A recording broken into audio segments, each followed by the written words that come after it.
Tayyib, kita mulai. Ikhwati fillah, Bapak Ibu rahimani wa rahimakumullah.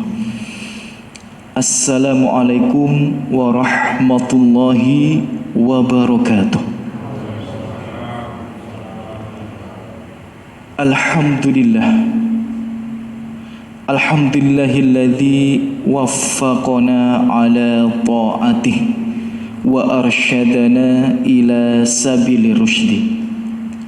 Segala puji hanya pantas kita panjatkan kepada Allah, karena sejatinya zat yang maha sempurna hanya Allah subhanahu wa ta'ala. Sedangkan makhluk adalah tempat ketidaksempurnaan.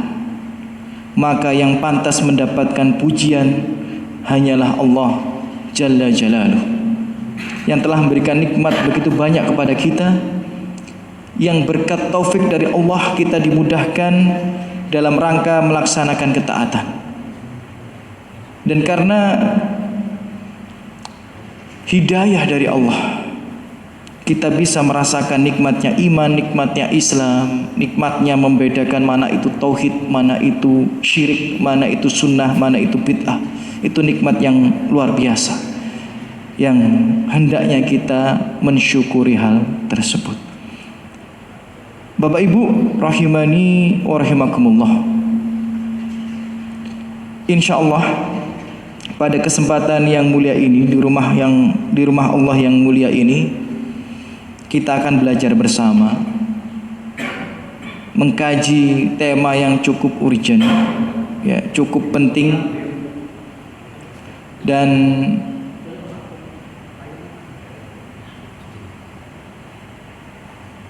Taib. Tema yang akan kita kaji bersama adalah mewujudkan mimpi mendampingi Nabi di surga yang paling tinggi. Ya. Jadi tema kajian kita pada malam hari ini adalah mewujudkan mimpi mendampingi Nabi di surga yang paling tinggi.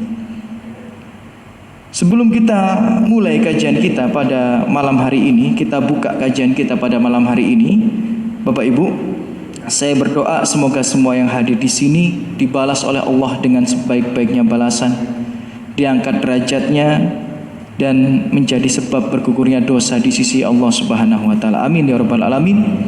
Dan kami juga mengajak untuk bersolawat kepada manusia terbaik. Allahumma salli wa sallim wa barik ala habibinal Mustafa Rasulillah Muhammad bin Abdillah wa ala alihi wa ashabihi wa man tabi'ahum bil huda ila yaumil qiyamah, amma ba'd.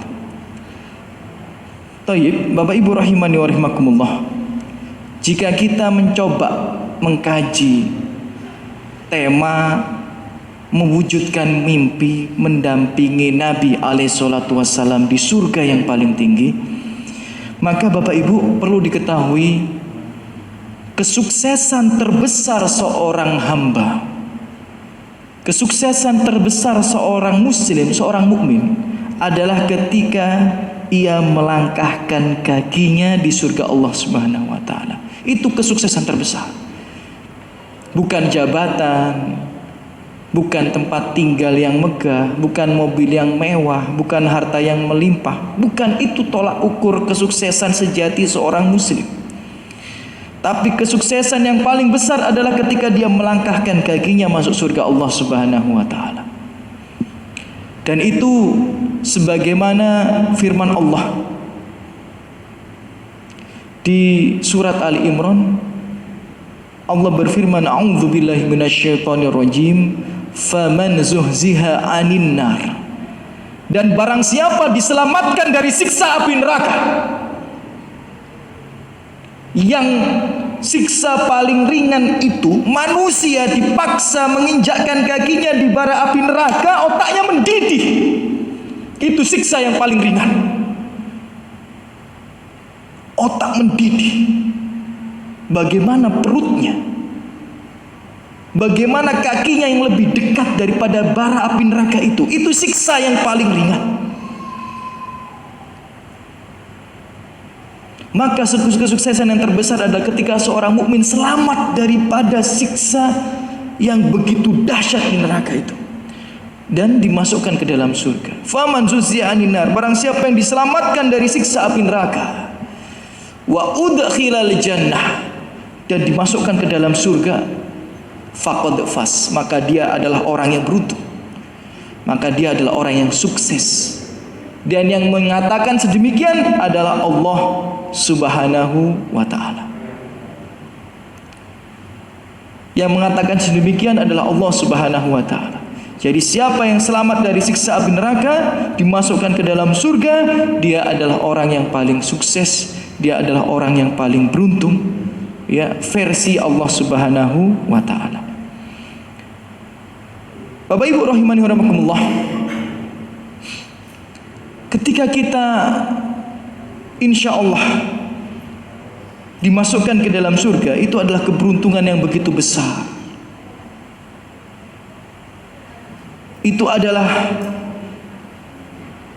hadiah yang sangat besar dari Allah Subhanahu wa ta'ala untuk kita semua. Tapi perlu diketahui Bapak Ibu, bahwa ternyata orang yang berada di dalam surga itu bertingkat-tingkat. Orang yang ada di dalam surga itu apa? Bertingkat-tingkat. Dan itu sebagaimana hadis Rasulullah SAW dalam riwayat Bukhari. Dalam riwayat Bukhari, Rasulullah bersabda, inna fil jannah mi'a darajah. Sesungguhnya di surga itu ada 100 tingkatan. Ini kata Rasulullah SAW dalam hadis yang sahih. Di surga itu ada 100 tingkatan. A'addahallahu lil mujahidin fi sabilih. Hanya Allah persiapkan untuk mereka yang berjuang di jalan Allah. Jadi yang tidak berjuang, Anda sedang menghayal untuk masuk surga. Yang malas-malasan ibadah, Anda sedang menghayal untuk sedang masuk surga, itu Anda itu menghayal. Yang tidak mau menuntut ilmu agama, pengen masuk surga, Anda sedang menghayal. Karena Rasulullah yang mengatakan, bukan saya. Kalau saya mengatakan jenengan gak percaya silahkan. Nabi kita yang mengatakan, hanya Allah persiapkan untuk mereka yang berjuang di jalannya. Maka pertanyaannya, apakah kita termasuk pejuang itu? Coba tanyakan hal itu pada diri kita sendiri. Apakah kita termasuk berjuang di jalan Allah? Karena Rasulullah mengatakan surga itu disiapkan untuk orang yang berjuang di jalan Allah. Kullu darajataini ma bainahuma kama bainas sama'i wal ardh. Dan jarak satu tingkat ke tingkat yang lain itu bagaikan jarak bumi dan langit. Begitu jauhnya. Bayangkan ya, tingkat yang pertama dengan tingkat yang ke-100. Wah, begitu jauhnya jarak tersebut. Fa idza sa'altumullah fasaluhu al-firdaus fa innahu awsatul jannah wa a'lal jannah. Dan jika kalian ingin meminta surga kepada Allah, ingin mengharapkan surga kepada Allah, maka mintalah, maka harapkanlah surga apa? Surga apa? Firdaus. Karena surga Firdaus itu kata Rasulullah SAW adalah surga yang paling tinggi, ya, surga yang paling tinggi dan surga yang paling tengah, gitu ya. Jadi yang paling tinggi, paling tengah itu adalah surga Firdaus, dan surga Firdaus itulah tempatnya manusia yang paling mulia, Nabi Muhammad SAW tinggal di sana. Maka pada kesempatan malam hari ini kita belajar untuk mewujudkan mimpi itu, bertetangga dengan Nabi alaihissalam di surga yang paling tinggi, yakni surga Firdaus. Apa kiat-kiat dan ikhtiar yang bisa kita perjuangkan? Karena tadi surga hanya dipersiapkan untuk siapa? Orang yang berjuang. Maka apa kiat-kiat yang bisa kita ikhtiarkan, kita perjuangkan untuk bisa memasuki surga Firdaus, surga yang paling tinggi bersama Nabi Muhammad sallallahu alaihi wasallam. Bapak Ibu rahimani wa rahimakumullah. Terkadang menyampaikan tema ini itu juga begitu berat. Karena kita ini merasa banyak sekali dosa dan maksiat. Masuk surga saja itu sudah sangat-sangat bersyukur. Jangankan di surga yang paling tinggi, yang paling atas bersama Nabi, kita masuk pinggiran surga saja sudah sangat bersyukur. Selamat dari siksa neraka saja sudah sangat bersyukur. Tapi seperti itulah apa yang Allah sampaikan, apa yang Rasulullah sampaikan. Ada kiat-kiat untuk meraih surga yang paling tinggi, dan himmah seorang muslim itu harus seperti itu. Nggak boleh yang penting masuk surga, nggak boleh. Kita usahakan masuk surga yang paling tinggi, dan itu ada dalilnya ya, sesuai Al-Quran dan As-Sunnah ada. Maka akan kita kaji insyaallah. Ada, saya kumpulkan itu ada 10 kiat ya, yang bisa kita usahakan, ikhtiarkan, perjuangkan untuk menjadi tetangga Nabi di surga yang paling tinggi. Itu ada 10 kiat yang mungkin Bapak Ibu, seandainya kita memang benar-benar menjadi tetangga Rasulullah, kita itu mungkin akan malu. Karena terlalu banyak kita bermaksiat, terlalu sering kita mengingkari atau mungkin menyelisihi sunnah-sunnah Rasulullah SAW terlalu sering. Jadi mungkin kita kalau bertemu dengan Nabi malu kita, ya malu. Ya. Tapi mau bagaimana lagi? Itu adalah kenikmatan yang sangat luar biasa, menjadi tetangga Rasulullah di surga yang paling tinggi. Bahkan Bapak Ibu rahimani wa rahimakumullah, jika kita membaca pendapat para ulama bahwa di surga itu tadi kan kami sampaikan ada ratusan derajat, dan derajat yang paling tinggi itu surga Firdaus bersama Rasulullah SAW. Dan disebutkan oleh Syekhul Islam Ibnu Taimiyah mensyarah hadis yang sahih, mengutip riwayat-riwayat yang lainnya, bahwa kedudukan di surga itu mempengaruhi intensitas pertemuan kita dengan Rasulullah SAW. Jadi semakin tinggi surganya, bisa bertemu dengan Rasulullah SAW, menemani Rasulullah SAW sepanjang waktu, karena menjadi tetangga beliau. Di bawahnya mungkin sehari sekali, di bawahnya lagi mungkin 2 hari sekali. Seperti itulah kedudukan di surga. Maka kita ini berharap semoga bisa menjadi tetangga Rasulullah, menemani Rasulullah selalu setiap hari. Dan dalam riwayat lainnya dijelaskan juga, siapa yang di surga yang paling tinggi akan melihat wajah Allah itu 2 kali sehari. Dan kenikmatan yang paling besar di surga itu apa? Bukan bidadari, bukan rumah yang terbuat dari emas permata, bukan. Bukan kemah yang luasnya itu 100 km. Dalam sebuah riwayat dikatakan kemah di surga itu 100 km luasnya. Kalau kemahnya 100 km, bagaimana luas halamannya? Bagaimana luas rumahnya? Wong kemahnya aja 100 km. Sini Surabaya PP Bapak Ibu, itu kemahnya saja. Dan mereka yang paling membuat mereka bahagia bukan itu semuanya, bukan. tapi adalah melihat wajah Allah. Dan di surga yang paling tinggi melihat wajah Allah 2 kali.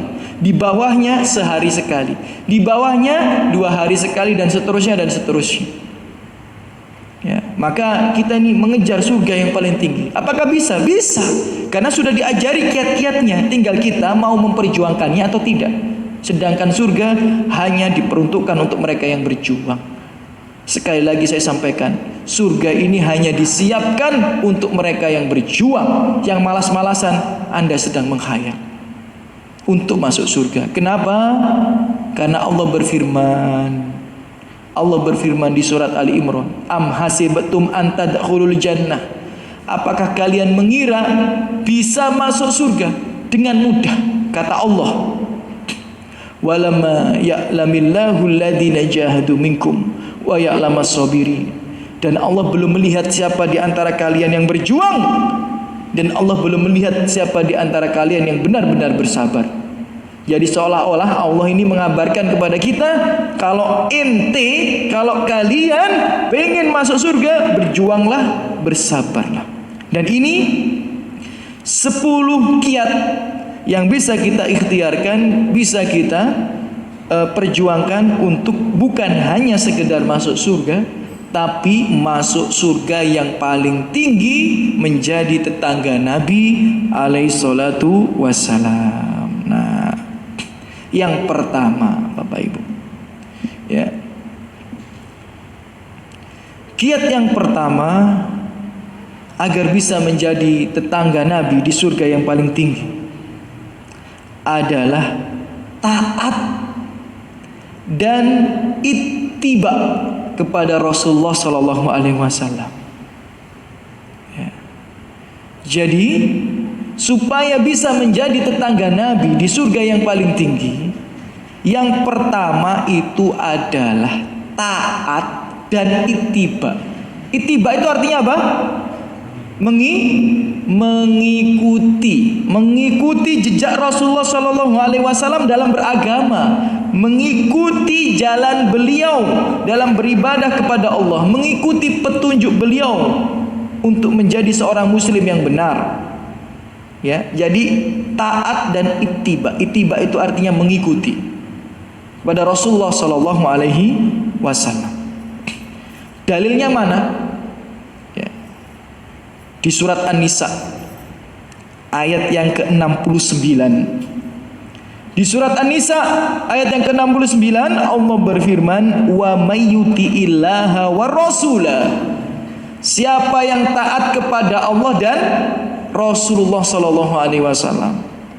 Siapa yang taat kepada Allah dan Rasulullah sallallahu alaihi wasallam, faulaik, dan mereka itulah ma'alladina an'amallahu alaihim, dan mereka itulah akan bersama dengan orang-orang yang Allah berikan nikmat kepada mereka, minan nabiyyin, dari siapa? Para nabi. Jadi orang-orang itu yang taat kepada Allah dan Rasulnya akan berada di surga menjadi tetangganya para nabi. Di antaranya Rasulullah SAW, Nabi di surga yang paling tinggi. Bersama siapa juga? As-siddiqin, orang-orang yang jujur. Jadi kita itu nanti ya, kalau taat kepada Allah dan Rasulnya akan menjadi tetangganya para Nabi.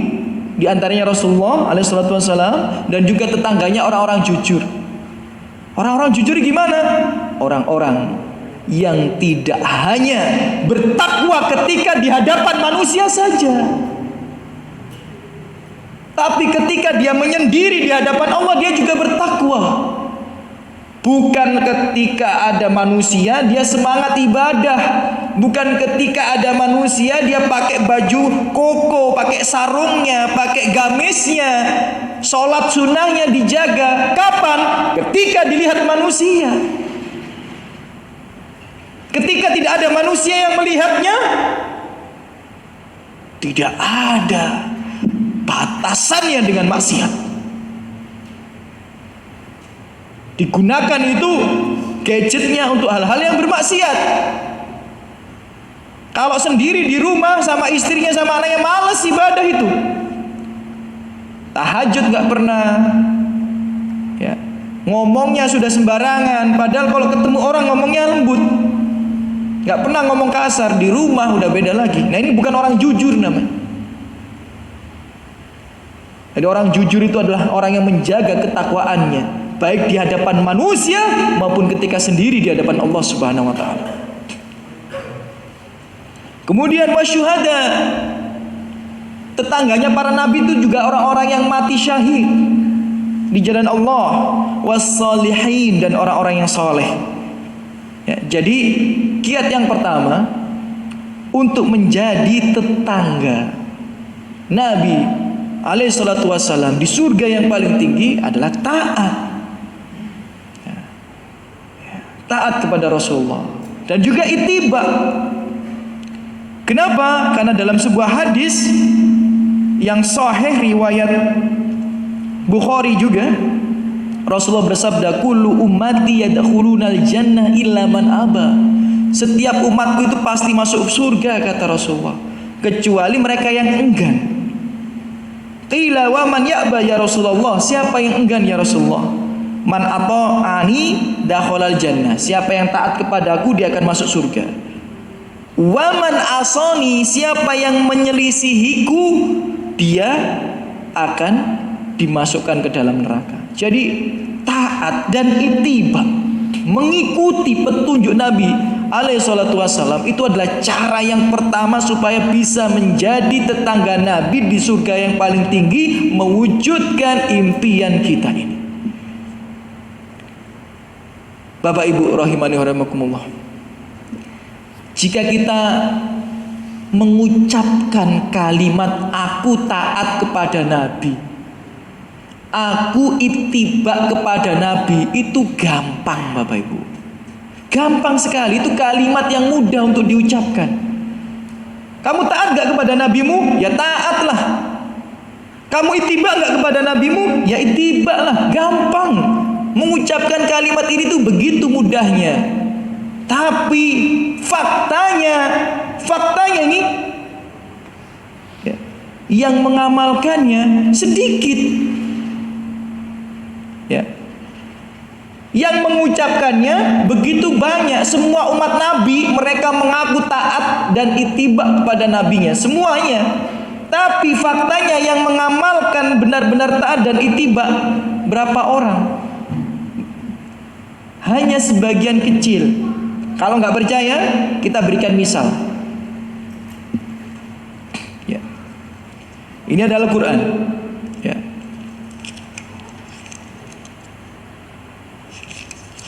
Di surat An-Nisa, Bapak Ibu. Ya. Di surat An-Nisa. Di ayat yang nomor 13 dan 14. Ya. Di surat An-Nisa di halaman yang ketiga. Di surat An-Nisa di halaman yang kedua dan halaman yang ketiga yang atas, Allah itu menjelaskan bagaimana tata cara membagi waris sesuai syariat, dijelaskan. Dan dalam tafsir ayat ini Rasulullah itu juga menjelaskan bagaimana tata cara membagi waris sesuai syariat. Karena cara membagi waris sesuai syariat itu tidak bisa hanya berpatokan dengan Al-Quran, nggak bisa. Ada detail-detailnya. Detail-detailnya itu dijelaskan melalui hadis Rasulullah SAW. Jadi aturan pembagian waris itu ada di Al-Quran dan As-Sunnah. Ada dalam Al-Quran, yakni penjelasan secara langsung dari Allah, dan ada dalam hadis, yakni penjelasan Allah melalui lisan Rasulullah SAW. Kemudian setelah Allah menjelaskan tentang cara membagi waris, Allah menjelaskan dalam ayat yang ke-13 dan 14, tilka hududullah, itulah ketetapan Allah.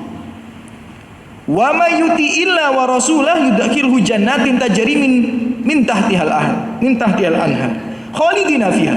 Siapa yang bagi waris sesuai aturan Allah dan Rasulnya, siapa yang taat kepada Allah dan Rasulnya dalam urusan pembagian waris, maka akan Allah masukkan ke dalam surga. Jadi orang bagi waris sesuai syariat itu adalah ibadah yang mengalir di bawahnya sungai-sungai kekal selamanya di dalamnya itu. Ya. Wadzalikal fawzul adzim, itu adalah kemenangan, kesuksesan yang agung. Wa may ya'sillaha wa rasulah, dan siapa yang enggak taat kepada Allah dan Rasulnya dalam urusan pembagian waris,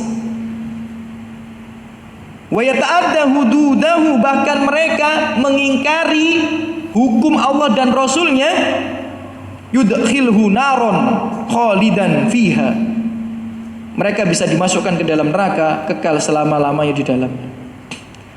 Bapak Ibu rahimani wa rahimakumullah, ini baru satu contoh ya.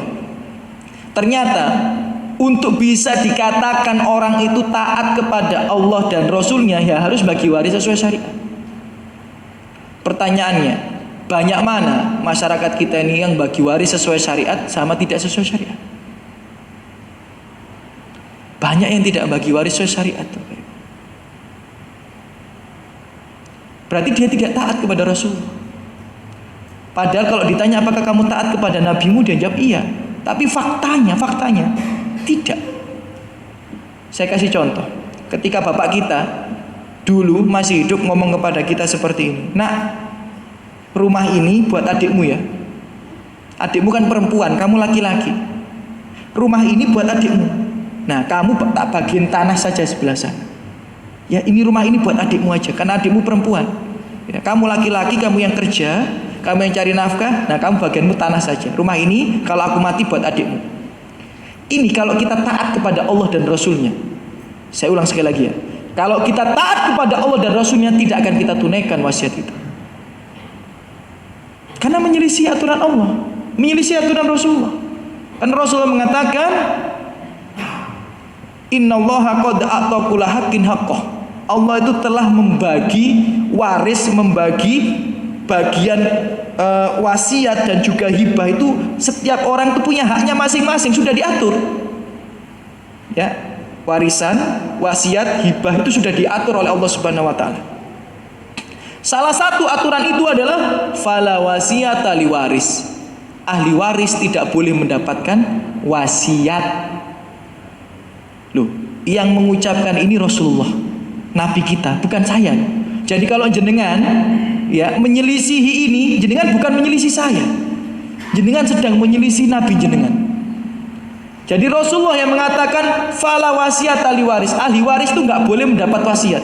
Jadi kalau bapaknya dulu ngomong kayak gitu, "Nak, rumah ini buat adikmu yang perempuan, kamu tanah yang sebelah sana," itu nggak boleh ditunaikan kalau kita taat kepada Allah dan Rasulnya. Lah terus bagaimana kalau orang tua kita meninggal, maka rumah dan tanah itu harus dibagi sesuai aturan waris. Kalau laki-laki dan perempuan berarti 2:1. Kakaknya mendapatkan perbandingan 2:1 dari rumah itu, ya, adiknya 1:2, dan tanahnya juga sama 2:1, 1:2. Pertanyaannya, banyak mana masyarakat kita yang menunaikan ini sama tidak? Tidak. Kebanyakan masyarakat kita hanya mengikuti omongan orang tuanya kan. Oh ya udah, ini wasiat bapakku seperti itu, ya udah. Berarti rumah ini buat adiknya, tanah itu buat dia. Itu menyelisihi aturan Rasulullah SAW. Nah, jadi itu kita ini sedang nggak taat kepada Rasulullah. Ya. Jadi saya ulang sekali lagi, mengucapkan aku taat kepada Nabi itu gampang. Tapi prakteknya itu tidak semudah itu. Buktinya apa? Banyak orang yang tidak taat kepada nabinya. Banyak kan masyarakat kita kan seperti itu. Kalau diatur seperti itu sama bapaknya, ditunaikan kan sama dia. Nah itu tidak taat kepada nabinya. Bukan tidak taat pada ustadznya, bukan. Jenengan gak taat sama saya, gak apa-apa, silahkan. Tapi jenengan sedang tidak taat kepada nabi jenengan kalau mengamalkan hal seperti itu. Saya kasih contoh lagi. Ketika anak kita dilahirkan, Bapak Ibu, kalau kita mengikuti ya ittiba kepada Nabi, ya mengikuti sunnah Rasulullah SAW, taat kepada Rasulullah SAW. Ketika anak kita ini dilahirkan di hari yang ketujuh, ya kalau kita ittiba dan taat kepada Rasul, di hari yang ketujuh itu kita berikan dia nama. Jadi kapan diberikan nama? Di hari yang ketujuh. Jadi nama itu fix bahasa kita ini di hari yang ketujuh. Sebelum hari ketujuh ya ganti-ganti aja nggak apa-apa. Ya, atau masih dipertimbangkan nggak apa-apa, nggak harus difikskan. Kapan difikskan? Di hari yang ketujuh. Itu sunnah Rasulullah, sunnah Nabi kita, ittiba dan taat kepada Nabi kita. Kemudian di hari yang ketujuh, bentuk taat dan ittiba yang lainnya adalah mengakikahkan anak kita bagi yang mampu. Laki-laki berapa ekor kambing? 2, perempuan 1. Itu taat dan ittiba kepada Rasulullah. Dan contoh bentuk taat dan ittiba yang lainnya adalah kita cukur rambut anak kita itu. Ya, kita cukur. Kemudian kita timbang. Kemudian disedekahkan senilai perak seberat timbangan itu. Jadi kalau anak kita di hari ke-7 itu kita cukur rambutnya, kemudian kita timbang, ternyata cuma 3 gram rambutnya. Kan 3 gram itu sudah banyak ya. Paling lebat ya 5 gram lah. Jarang ada anak rambutnya 5 gram, paling 3 gram. Disedekahkan senilai apa? Perak. Itu ittiba dan taat kepada Rasulullah. Berapa sih nilai perak itu? Nilai perak itu per hari ini cuma 15.000 Bapak Ibu. 15.000. Jadi kalau kita sedekahkan 3 gram, berapa cuma yang kita sedekahkan? 45.000 rupiah. Kepada siapa? Fakir miskin. Saya tanya, murah nggak mengikuti sunnah ini? Murah. Cuma 45.000, kita taat kepada Nabi, kita ittiba kepada Nabi, memperbesar peluang kita menjadi tetangganya di surga yang paling tinggi. Pertanyaannya, diamalkan apa mboten? Sebaliknya, yang diamalkan malah yang bid'ah. Yang bid'ah jutaan diamalkan. Yang sunnah 45.000 ditinggalkan. Kemudian dia ngaku, aku taat kepada Nabi, aku ittiba kepada Nabi. Pedusta dia itu. Contoh bid'ah itu apa? Selamatan 7 bulan. Itu bid'ah. Yang bilang bukan saya, ya, yang bilang adalah Majelis Tarjih Muhammadiyah. Yang bilang itu Majelis Tarjih Muhammadiyah. Orang kalau 7 bulan hamil, kemudian selamatan, ya, ngundang orang makan, itu bid'ah. Ini keputusan Majelis Tarjih Muhammadiyah. Berapa habisnya? Jutaan Bapak Ibu. Ngundang orang datang ke rumah makan, ya, 50 orang itu sudah jutaan. Belum makannya, belum snacknya, belum ngundang ustadznya, ustadz dalam tanda kutip, buat ceramah, buat baca surat Yusuf supaya ganteng seperti Nabi Yusuf, buat baca surat Maryam supaya cantik seperti Maryam. Padahal kalau rupanya mirip Nabi Yusuf beneran, dia sendiri yang bingung. Ya, bapaknya pesek, ibunya pesek, Nabi Yusuf mancung, anaknya mancung, bingung dia akhirnya. Ya. Bapaknya coklat, ibunya coklat, Nabi Yusuf putih, bingung juga dia nanti. Ya, bapaknya sipit, ibunya sipit, Maryam matanya belok, bingung sendiri dia nanti kalau anaknya kayak Maryam. Ya. Ini bid'ah. Keputusan siapa ini? Majelis Tarjih Muhammadiyah. 4 bulanan bid'ah. Nanti habis umur 3 bulan, acaranya apa? Kalau 3 bulan itu setelah lahiran itu apa? Selapan itu ya. Ya kalau saya ini masih muda-muda nggak tahu ini ya. Selapan, bid'ah juga itu. Bayangkan ya, yang bid'ah jutaan dikerjakan, yang sunnah 45.000 ditinggalkan. Kemudian dia ngaku taat, dia bohong, dia dusta. Ya, karena taat itu tidak hanya diucapkan di lisan, Bapak Ibu. Taat itu harus dibuktikan dalam amal perbuatan. Nggak boleh, ya, ngomong taat tapi faktanya nggak taat, berarti nggak taat beneran dia. Mohon maaf kalau jenengan tersinggung. Tapi ini fakta ya, fakta. Mau gimana lagi? Ini dalil. Yang bilang bukan saya, Rasulullah SAW. Gambaran yang lainnya, Rasulullah itu melarang niyahah. Apa Bapak Ibu? Niyahah. Ya. Apa niyahah itu? Meratapi mayit. Rasulullah itu melarang niyahah, meratapi mayit itu dilarang. Haram. Jadi kalau kita taat kepada Nabi berarti tidak boleh meratapi mayit. Lah itu sudah fakta itu. Hadisnya banyak, bukan satu hadis. Antum minta riwayat apa? Keluar semua itu. Ya, kalau antum nggak percaya saya, nanti pulang dari sini googling larangan niyahah atau meratapi mayit. Wah, banyak hadisnya. Dan ini ucapan siapa? Ucapan Nabi kita, Rasulullah SAW. Bukan ucapan ustadz kita, bukan Nabi kita. Imam Nawawi, Imam Syafi'i, dan ulama-ulama mayoritas yang lainnya menjelaskan contoh-contoh bentuk meratapi mayit. Di antaranya bentuk meratapi mayit itu adalah mengundang orang datang ke rumah, kemudian memberi mereka makan. Ini namanya meratapi mayit. Yang bilang bukan saya, jenengan nggak bisa protes sama saya. Loh Ustadz, lo kata Ustadz Armedi, bukan Ustadz Armedi yang bilang itu, Imam Nawawi sama Imam Syafi'i. Ya bukan Ustadz Armedi, saya ini cuma ngutip perkataan mereka. Jadi jenengan nggak bisa nyalahkan saya. Jenengan kalau mau nyalahkan, salahkan Imam Syafi'i, salahkan Imam Nawawi, salahkan Imam Ahmad, salahkan Imam Malik, salahkan ulama-ulama itu, salahkan kalau jenengan nggak setuju dengan ini. Jenengan nggak bisa nyalakan saya ini cuma ngutip perkataan mereka. Ya, saya ini ustadz kecil Bapak Ibu, nggak berani berfatwa. Saya ini cuma ngutip perkataan ulama, saya sampaikan ke jenengan. Ngutip perkataan Allah, saya sampaikan ke jenengan. Ngutip perkataan Nabi, saya sampaikan kepada jenengan. Bukan pada peran saya di sini untuk berfatwa. Bukan. Saya ini hanya mubalik, penyampai kabar.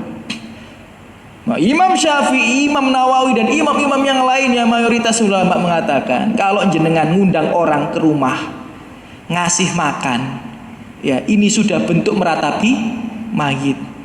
Belum masuk ke pembahasan doa bareng loh ini. Belum masuk kepada pembahasan tahlilan bareng. Belum ini. Jenengan itu cuma ngundang orang datang ke rumah, makan-makan, itu bentuk niyahah atau meratapi mayit. Yang bilang siapa? Para imam-imam madhab, bukan saya. Pertanyaannya, ketika keluarga kita meninggal, ya mohon maaf ya, ini nasihat untuk saya pribadi dan Bapak Ibu semua, karena saya sayang pada Bapak Ibu. Saya ingin kita semua bareng-bareng taat kepada Allah dan Rasulnya. Ketika kerabat kita meninggal, keluarga kita meninggal, yang kita lakukan kebanyakan apa? Ngundang orang, kemudian ngasih mereka makan, kemudian doa bareng-bareng. Bahkan ada ritual-ritual khusus. Ini Bapak Ibu, saya ulang sekali lagi. Ini nasihat karena saya sayang pada Bapak Ibu semua.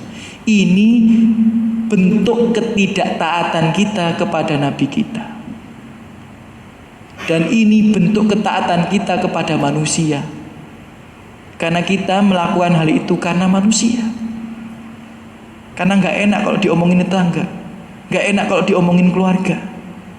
Tapi kita masa bodoh dengan ucapan Nabi kita alaihi salatu wassalam. Bagaimana nanti kalau kita ketemu Nabi kita, sedangkan kita lebih mengikuti perkataan manusia daripada perkataan Nabi kita sendiri. Padahal nanti kita tuh sangat butuh syafaat Nabi kita alaihi salatu wassalam.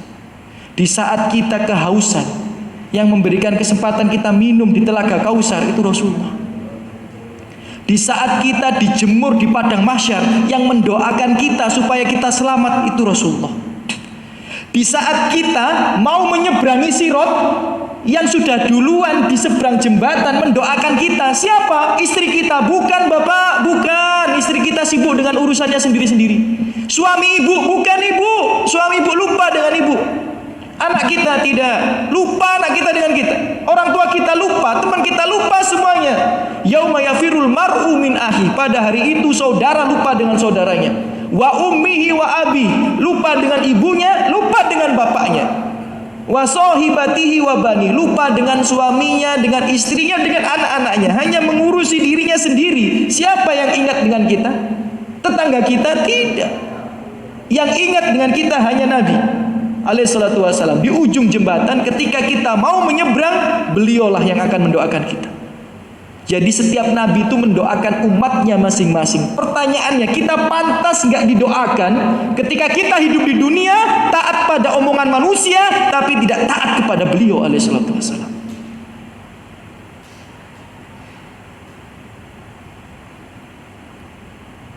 Di dunia kita ini taat kepada omongan manusia. Disuruh ngubur ari-arinya, dikasih bunga, dikasih garam, taat. Tapi omongan nabinya tidak digubris.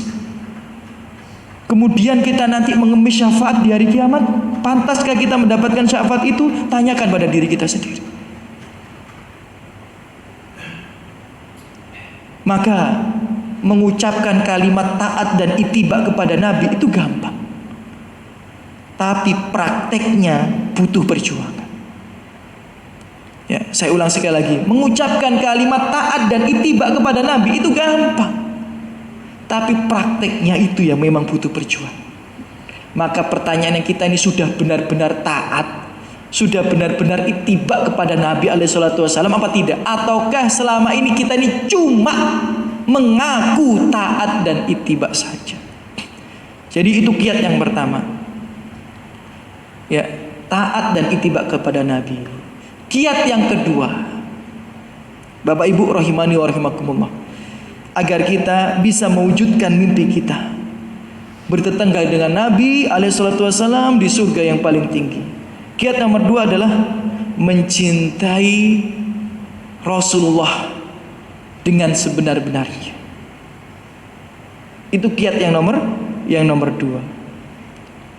Kenapa? Karena ada hadis Bapak Ibu riwayat Bukhari. Ada hadis riwayat Bukhari. Ada seorang sahabat mendatangi Rasulullah sallallahu alaihi wasallam. Ya. Kemudian tanya kepada Rasulullah, "Mata sa'ah ya Rasulullah? Kapan hari kiamat?" Rasulullah tidak menjawab kapan hari kiamat. Oh, hari kiamat itu ketika gedung-gedung itu sudah tinggi. Oh, hari kiamat itu ketika nanti ada banyak manusia seperti ini. Oh, hari kiamat itu nanti ketika ada kejadian seperti ini. Tidak dijawab seperti itu sama Rasulullah. Ketika ada seorang sahabat tanya, "Mata sa'ah, kapan hari kiamat?" Apa jawaban Rasulullah? "Wa madza a'datta laha." Dan apa yang engkau siapkan untuk hari kiamat itu? Jadi bukan dijawab, malah ditanya balik. Apa yang kau siapkan untuk hari kiamat itu? Hari di mana seorang manusia itu dibangkitkan dan matahari di atas kepalanya cuma 1 mil saja. 1 mil itu 1,6 kilometer saja di atas kepala. Bayangkan sekarang ini ratusan ribu jutaan kilometer, panasnya bukan main. Saudara-saudari kita saking panasnya ketika haji ada yang banyak yang mati. Nanti kalau cuma 1,6 kilometer di atas kepala kita, bagaimana keadaan seperti itu? Itu panasnya seperti apa? Nggak bisa dibayangkan. Hari di mana pada waktu itu dalam sebuah riwayat orang itu bisa berdiri 50.000 tahun.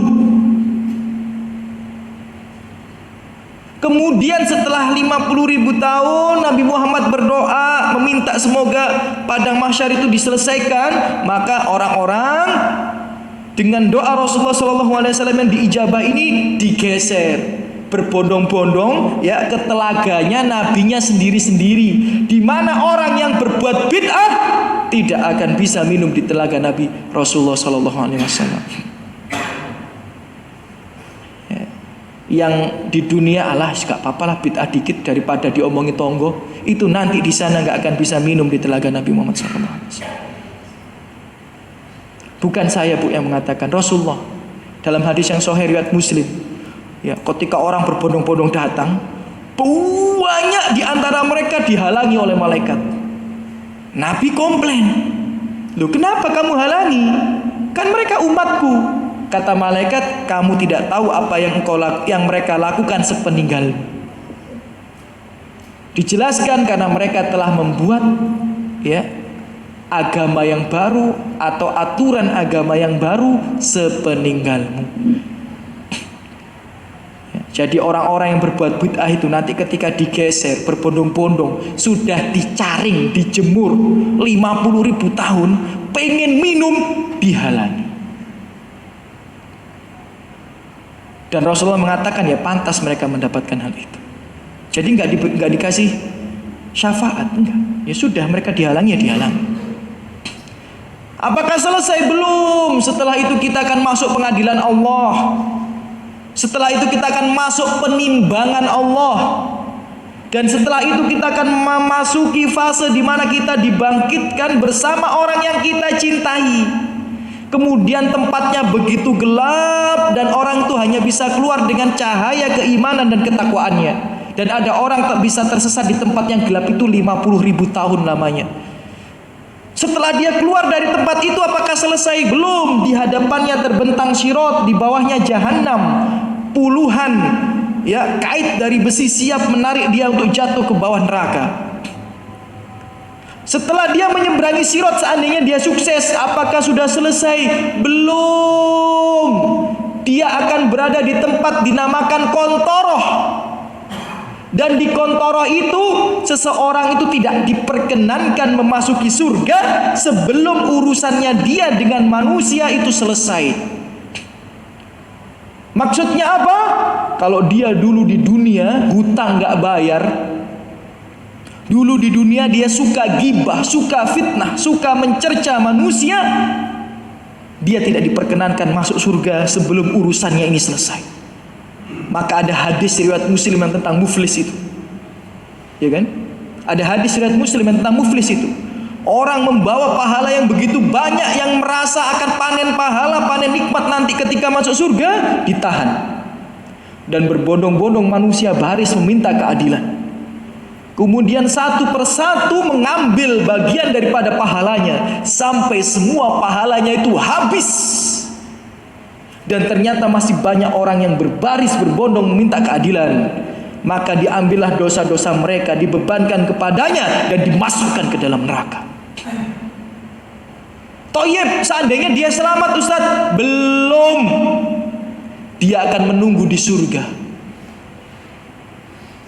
Orang miskin masuk surga terlebih dahulu. Orang kaya masuk surga belakangan. Yang membukakan pintu surga adalah Rasulullah SAW.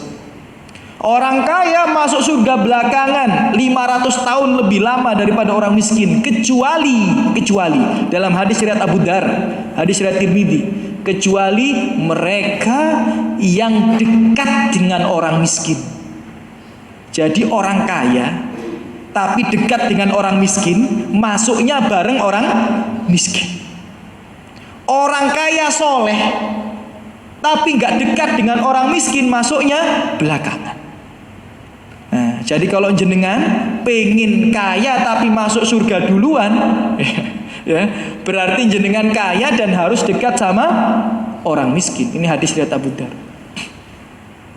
Bapak Ibu rahimani wa rahimakumullah, kiamat itu begitu dahsyat, begitu panjang. Rasulullah tanya, apa yang kau siapkan untuk hari kiamat itu kepada sahabat itu? Qal, berkata sahabat, la syai'ila anni uhibbullah wa rasulah. Aku itu tidak punya persiapan yang istimewa kecuali aku ini benar-benar cinta kepada Allah dan benar-benar cinta kepada Rasulnya, kepada engkau wahai Rasulullah sallallahu alaihi wasallam. Maka Rasulullah mengucapkan kalimat yang sampai sekarang ya sering disampaikan oleh asatidah kita, guru-guru kita, para khatib kita. Apa kalimat Rasulullah? Anta ma'a man ahbabta. Engkau akan bersama orang yang engkau cintai. Jadi ya, kita itu akan bersama dengan orang yang kita cintai. Ini hadisnya. Dan kapan kejadian itu Bapak Ibu? Kalau kita baca syarah hadis ini, ada sebagian ulama menjelaskan kejadian ini adalah setelah penimbangan ketika dibangkitkan tadi. Jadi kan fasenya tadi itu ya, setelah padang mahsyar, kemudian telaga Nabi, ya kan? Kemudian pengadilan Allah, penimbangan Allah, kemudian kita akan dibangkitkan bersama orang yang kita cinta. di tempat yang luas. Nanti kita dibangkitkan, samping kita adalah orang yang kita cintai. Jika kita cinta pada Rasulullah, kita akan dibangkitkan di dekat beliau. Jika kita dicinta kepada para sahabat, kita akan dibangkitkan bersama mereka. Jika kita cinta pada para ulama, kita akan dibangkitkan bersama mereka. Tapi kalau kita cinta pada orang-orang kafir, kita cinta kepada atlet-atlet bola, ya, dengan cinta yang berlebihan. Kalau kita cinta dengan artis-artis Indonesia dan Korea misalnya, drama Korea, bayangkan kalau kita dibangkitkan bersama mereka. Bagaimana? Apakah kita akan selamat? Kita sudah tahu jawabannya. Ya, kalau kita dibangkitkan bersama mereka, kita sudah tahu masa depan kita. Oh, insya Allah kita akan selamat. Dan disitulah kita akan terus bersama mereka sampai kapan? Sampai di surga Allah Subhanahu Wa Taala. Jadi kalau kita benar-benar cinta kepada Rasulullah, kita akan dibangkitkan bersama Rasulullah pada saat itu. Nah, setelah dibangkitkan bersama orang yang kita cintai, tiba-tiba nanti keadaan akan begitu gelap dan pekat. Begitu gelap dan pekat, gak ada cahaya sama sekali. Kemudian seseorang akan mendapatkan cahaya sesuai dengan kadar ketakwaan dan keimanannya. Maka mereka keluar dari tempat yang gelap itu dengan cahayanya itu. Ada yang tersesat sampai 50.000 tahun lamanya. Dan ada yang membawa cahaya kadang terang, kadang redup, kadang terang, kadang redup. Maka daripada itu Allah berfirman di surat At-Tahrim di halaman yang kedua. Allah berfirman mengutip kalimat orang yang nanti ketika membawa cahaya itu kadang terang, kadang redup, kadang terang, kadang redup. Kemudian mereka berdoa kepada Allah, Rabbana, ya Rabb kami, atmim lana nurona, sempurnakanlah cahaya kami. Karena cahaya kadang terang, kadang redup. Dia minta kepada Allah supaya cahayanya diterangkan, disempurnakan. Waghfir lana, ampuni dosa-dosa kami di dunia itu. Ya, karena mungkin dosa-dosa kami yang menyebabkan cahaya ketakwaan dan keimanan kami ini redup. Nah, disitulah ya di surat At-Tahrim halaman kedua itu kalimat orang-orang yang cahayanya kadang terang, kadang redup. Ya. Jadi Bapak Ibu rahimani wa rahimakumullah, ya, kiat yang nomor 2 agar kita bisa mewujudkan mimpi bertetangga dengan Nabi di surga yang paling tinggi adalah mencintainya. Tapi cinta itu butuh bukti, Bapak Ibu. Cinta itu butuh bukti. Ya, sebagaimana kita ketika jenengan saya tanya, apakah Anda cinta pada istri Anda? Maka Anda jawab, saya cinta Ustaz. Tapi tiap hari istrinya dimaki-maki. Tiap hari istrinya dikasari. Ya, setiap hari istrinya dibakhili. Bahkan tidak segan-segan sewaktu-waktu dipukuli. Itu namanya tidak cinta. Karena cinta ini tidak hanya di pengakuan lisan saja. Ya, cinta itu tidak bisa hanya pada pengakuan lisan saja. Tapi benar-benar harus dibuktikan ya, dalam realita dan kenyataan. Ya. Kalau kita cinta pada Rasulullah, ya tadi buktinya itu harus taat dan ittiba. Ya, karena cinta itu harus kita buktikan. Nggak bisa kita cinta kepada Rasulullah, ya, tapi perkataan manusia lebih kita dahulukan daripada perkataan Rasulullah. Nggak boleh. Ya ayyuhalladzina amanu la tuqaddimu baina yadayillahi wa rasuli. Di surat Al-Hujurat yang pertama, wahai orang yang beriman, tidak boleh kalian ya mengedepankan sesuatu mendahului Allah dan Rasulnya. Nggak boleh. Allah dan Rasulnya harus yang nomor 1. Nggak boleh ya, sesuatu yang lainnya itu kita kedepankan melebihi Allah dan Rasulnya, nggak boleh. Allah kalau dan Rasulnya mengatakan ini syirik, ya maka kita harus menjauhinya, walaupun kita dibenci dengan keluarga ya. Walaupun kita dibenci dengan keluarga, walaupun kita dibenci dengan tetangga, kalau Allah dan Rasulnya ngomong ini syirik, ya udah syirik. Allah dan Rasulnya ngomong ini judi, walaupun kita dibenci sama Pak RT, walaupun kita dibenci sama tetangga kita, dibenci sama Pak RW, ya udah ini judi, harus kita tinggalkan.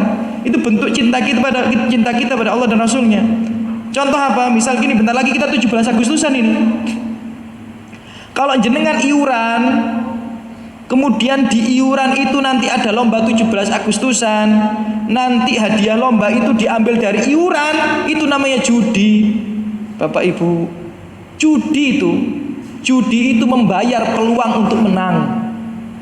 Jadi kita nih misal ya 30 orang bayar 10.000. Ya, kemudian kita lomba lari. Yang pertama sampai dapat hadiah daripada 10.000 lagi. 10.000 tadi itu. Ini judi apa tidak? Judi. Sama. Lomba 17 Agustus itu bisa jadi judi. Kapan? Kalau ada kewajiban iuran di warga. Jadi kalau warga diwajibkan iuran, kemudian hadiah lomba diambil dari iuran itu, judi itu namanya, dosa besar. Ya, sebagaimana firman Allah, ya, judi itu rijesun, ya, sesuatu yang teramat kotor, dosa besar.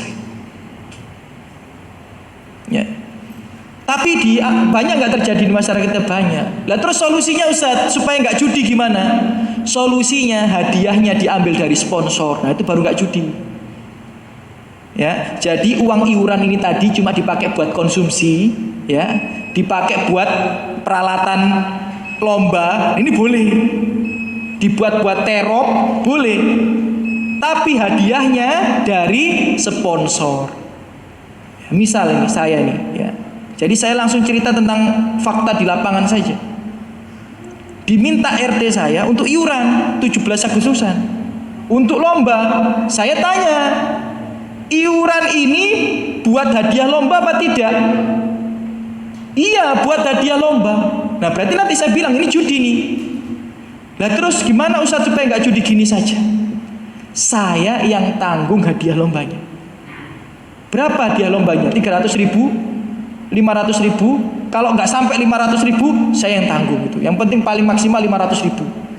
Nah, saya yang tanggung hadiah lombanya, nanti iuran warga buat konsumsi saja. Nah ini menyelamatkan orang satu RW dari perjudian.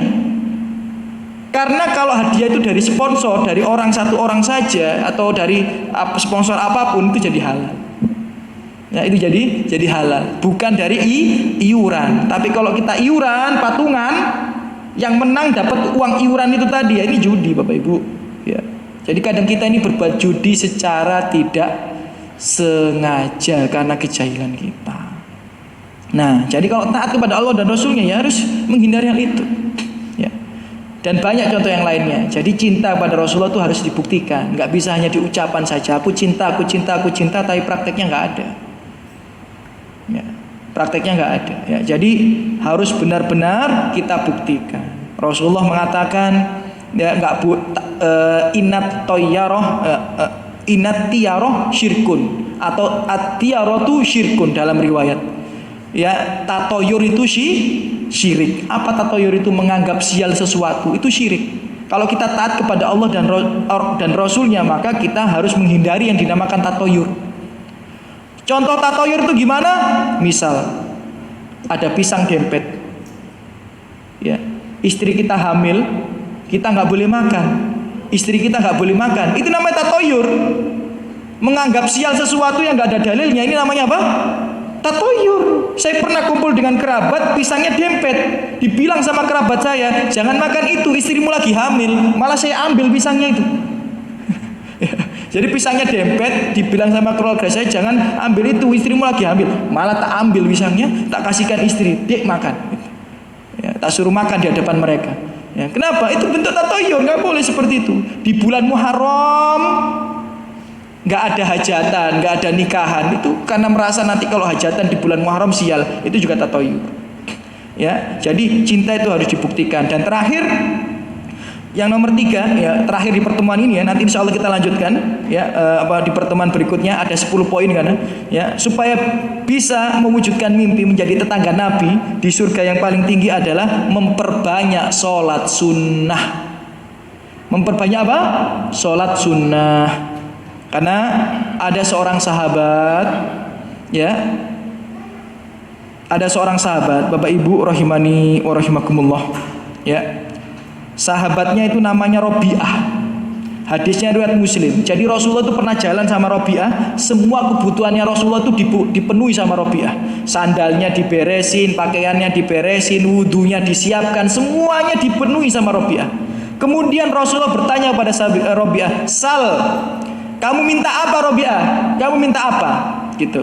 Ya, karena sudah baik kepada Rasulullah. Maka Robi'ah menjawab, Masya Allah, saya kalau baca hadis ini merinding. Bayangkan ketika kita ditanya Nabi, kamu minta apa? Bisa jadi kita minta, aku pengen kaya ya Rasulullah. Aku pengen istri yang cantik dan taat padaku ya Rasulullah. Aku pengen suami yang baik padaku ya Rasulullah. Aku pengen rumah yang megah ya Rasulullah. Aku pengen mobil yang mewah ya Rasulullah. Mungkin kita akan minta perkara dunia. Robi'ah ditanya, mintalah. Maka apa kata Rasulullah? Maka apa kata Robi'ah? As'aluka murafaqataka fil jannah. Aku meminta supaya di surga bisa membersamaimu ya Rasulullah. Bayangkan, itulah hatinya para sahabat yang di dalamnya itu cuma surga, surga, surga, surga, surga, akhirat, akhirat, akhirat. Bahagia di akhirat. Sedangkan kita, kebanyakan yang kita minta itu dunia, Bapak Ibu. Kita bangun di sepertiga malam, berdoa sampai setengah jam, yang kita minta itu dunia, dunia, dunia, dan dunia. Minta surganya paling cuma beberapa detik. Itu bedanya kita dengan para sahabat. Dan bedanya kita dengan anak-anak kecil yang hatinya masih bersih. Saya pernah ditegur oleh Allah Subhanahu wa taala lewat kejadian sama anak-anak kecil. Jadi kepulangan umroh bagi-bagi air Zam-zam. Ya, jadi kepulangan umroh tuh saya bagi-bagi air Zam-zam. Saya ajarkan kepada anak-anak SD di Jakarta waktu itu, bahwa kalau berdoa sebelum minum air Zam-zam itu mustajab. Ya, jadi sebelum minum air Zam-zam berdoalah, kemudian minum, mustajab. Saya ajarkan kepada anak-anak itu. Saya termasuk orang yang bawa air Zam-zam juga. Maka saya berdoa dan anak-anak berdoa. Saya berdoa baru sebentar, baru 1 detik 2 detik, semua anak-anak tadi diminum air Zam-zamnya. Glek glek glek glek glek glek glek. Loh, saya lama Bapak Ibu. Berdoa lama saya. Apalagi waktu itu masih bujang sih. Ya Allah, semoga dapat istri yang soleha, cantik, taat, nurut. Panjang doa saya. Ya Allah, saya pengen ini, saya pengen ini, saya pengen ini, saya pengen ini. Panjang doa saya, baru saya minum. Habis itu saya suudon kepada anak-anak. Suudon saya pada anak-anak. Saya bilang, kalian tuh gimana? Kan tadi sudah Ustaz nasihati, sebelum minum air Zam-zam doa dulu. Karena doa sebelum minum air Zam-zam itu mustajab. Kok kalian gak doa? Sudah Ustaz. Loh, kok udah doa? Padahal 1 detik itu ya, mereka 2 detik itu langsung minum. Kalian doa apa? Kok cepat banget gitu ya? Apa kata mereka? Ya saya doa minta surga yang paling tinggi ya Ustaz. Loh, apalagi? Gak ada. Apalagi yang kamu minta? Gak ada Ustaz. Ya doa surga paling tinggi. Itu saya nangis. Betapa bersihnya hati anak-anak itu. Sebagaimana bersihnya hati para sahabat. Ketika ada kesempatan doa yang mustajab, yang diminta adalah surga yang paling tinggi bersama Rasulullah SAW. Maka kita introspeksi diri. Kita terlalu cinta dengan dunia. Kita terlalu cinta dengan dunia. Kita terlalu terperdaya dengan dunia. Sedikit sekali kita mengusahakan akhirat. Bahkan sedikit sekali kita meminta kebaikan akhirat kepada Allah Subhanahu wa taala. Padahal dunia ini sementara, bentar lagi kita akan meninggalkannya, cepat atau lambat. Sedangkan akhirat itu kekal selama-lamanya. Kekal selama-lamanya. Maka perbanyaklah sholat. Rasulullah dalam kelanjutan hadisnya berbicara pada Robi'ah, kalau begitu bantulah aku dengan memperbanyak sholatmu. Kata para ulama, ini memperbanyak sholat sunnah. Jadi orang kalau pengen bersama Nabi Muhammad SAW di surga, perbanyak sholat sunnah. Lihatlah Imam Ahmad bin Hanbal rahimahullah ta'ala. Imam Ahmad bin Hanbal itu gambaran orang yang benar-benar mengamalkan hadis ini. Imam Ahmad bin Hanbal rahimahullah ta'ala itu ketika sakit sholatnya 150 rakaat. Bayangkan, kapan? Ketika sakit. Ketika sehat 300 rakaat. Jadi Imam Ahmad bin Hanbal itu kelimpungan Bapak Ibu. menggigil badannya itu sehari 150 rakaat.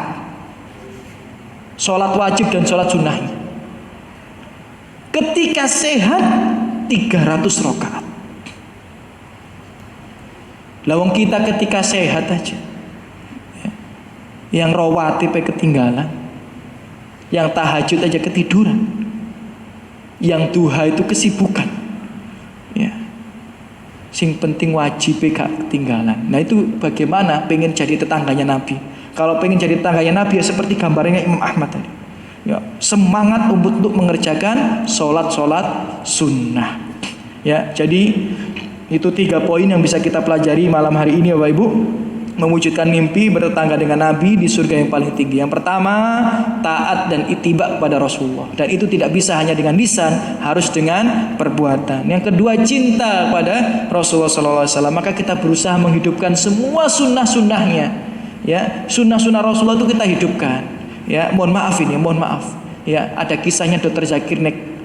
Dr. Zakir Naik itu kalau jangan perhatikan, celananya kan cingkrang ya. Dr. Zakir Naik itu. Ya, pernah ditanya sama audiens, wahai dokter, apa hukumnya celana melebihi mata kaki? Karena celananya Dr. Zakir Naik cingkrang gitu. Apa hukumnya celana melebihi mata kaki?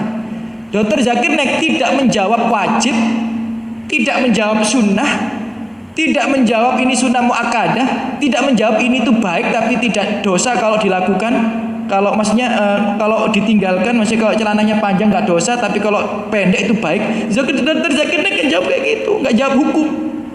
Apa jawaban Dr. Zakir Naik? Bagaimana engkau mengaku cinta pada Rasulullah, tapi memotong celanamu di atas mata kaki saja engkau enggan? Cuma segitu jawabannya. Jadi nggak bahas masalah hukum. Mengapa? Karena semua pakaian Rasulullah itu di atas mata kaki. Nanti dulu hukumnya, mau nanti di bawah mata kaki itu hukumnya dosa atau enggak dosa. Tapi Rasulullah itu selalu menganjurkan para sahabat kalau pakai pakaian di atas mata kaki. Berarti di atas mata kaki itu sunnah Nabi. Terlepas dia wajib atau tidak, ya. Di atas mata kaki itu mengikuti Rasulullah. Ya, terlepas dia wajib atau tidak. Nah, maka Dr. Zakir Naik bilang, bagaimana kamu mengaku cinta pada Rasulullah tapi meninggikan pakaianmu di atas mata kaki aja kamu enggan. Nah, bukti cinta itu harus ternampak pada dohir, Bapak Ibu. Harus nampak pada dohir. Ya, bukan hanya dengan lisan saja. Jadi nggak usah dibahas ini wajib ini sunnah, nggak usah. Yang penting kita ikuti Nabi, itu bukti cinta kita gitu. Dan yang nomor 3, memperbanyak sholat sunnah. Masih ada 7 kiat yang lainnya, insya Allah nanti kita bahas di pertemuan berikutnya. Aku qouli hadza, mohon maaf apabila ada salah kata, sikap kurang itu dari saya pribadi, lebihnya taufik Allah Subhanahu wa taala. Alhamdulillah wassalatu wassalamu ala Rasulillah. Semoga yang hadir di sini dibalas oleh Allah dengan sebaik-baiknya balasan, diangkat derajatnya, diampuni dosa-dosanya, dilimpahkan rahmat rezekinya, yang memiliki hutang dimudahkan untuk melunasinya, yang mendapati masalah, musibah, penyakit yang menimpa dirinya maupun keluarganya diangkat semua oleh Allah Subhanahu wa taala. Diberikan taufik, dimudahkan dalam ketaatan, diberikan hidayah terus berada di atas kebenaran, kemudian diberikan husnul khotimah dan dikumpulkan di surga Allah Subhanahu wa taala yang paling tinggi bersama Nabi Muhammad sallallahu alaihi wasallam. Kita tutup dengan doa kafaratul majelis. Subhanakallahumma bihamdika asyhadu an la ilaha illa anta astaghfiruka wa atubu ilaik. Assalamualaikum warahmatullahi wabarakatuh.